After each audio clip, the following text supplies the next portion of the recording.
Guess I got the calls a little after 10:30 on a Sunday evening, Sunday night.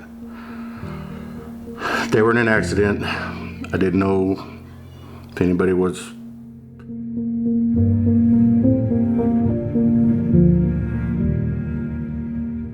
It was in Winters. So I take off, play me about 11. About 10, 15 minutes away from Abilene, get a call from DPS about the fatalities.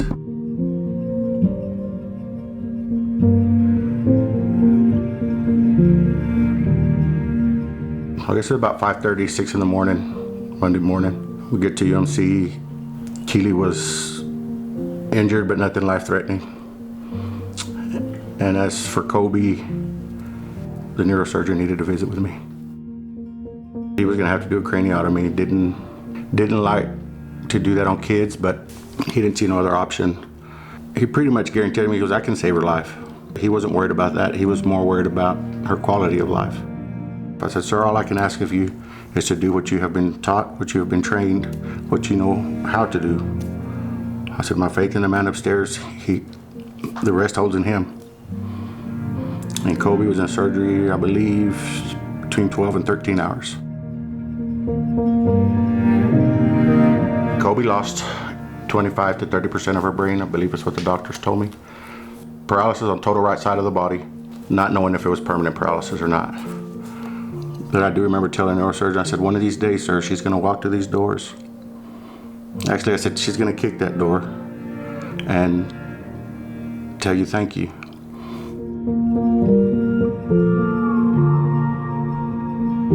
About a day or two later, the neurosurgeon comes up to me and he calls me outside.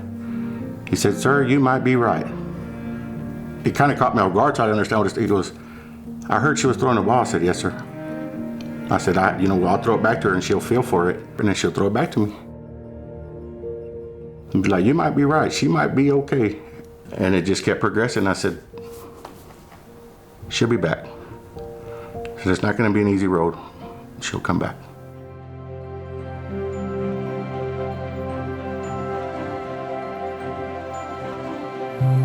It's been a crazy journey, a journey that you see on TV and the movies. You see other families going through it. Never thinking that it'd be you. But I'm grateful to where we're at today. She still has a long way to go, but from June 13th, 2021 till today, she's moved many mountains in her journey back.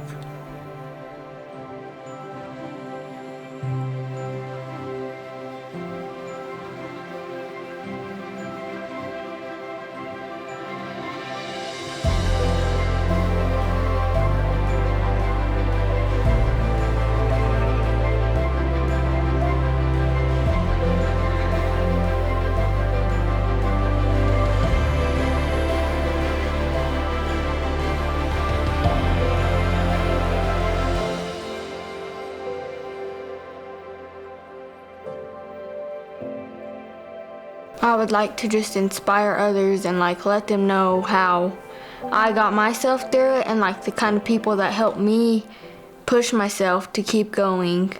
Here lately I've really been feeling like I'm coming back to myself, like how I used to be and everything.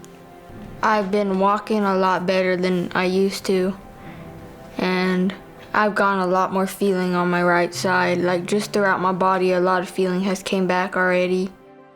It makes me feel a lot better knowing that I don't need as much help as I did at first. My favorite old picture of myself is probably this one. Because you can see my pretty smile, and then you can see how curly my hair was at the time. Never stop fighting. Just keep telling yourself, I got this, I can do this. That's one thing that really helped me. Because there were days I was just so done and so ready just to give up. But I know I'm going to get through this. Because I knew I had so many people rooting for me behind me. I knew I had so many people that were there cheering for me.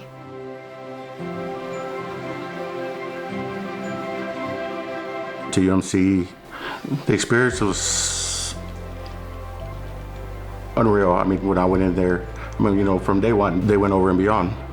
From the lady that would work the front desk to the nurses, the doctors, the PA. I mean, there's so many different things that I could probably sit here and talk for a few days. To everybody on second floor, I'm grateful for what y'all did for me and my family. I feel forever indebted to you guys. Each and every one of you guys did your job to the best of the ability, and because of that, my daughter is where she is today.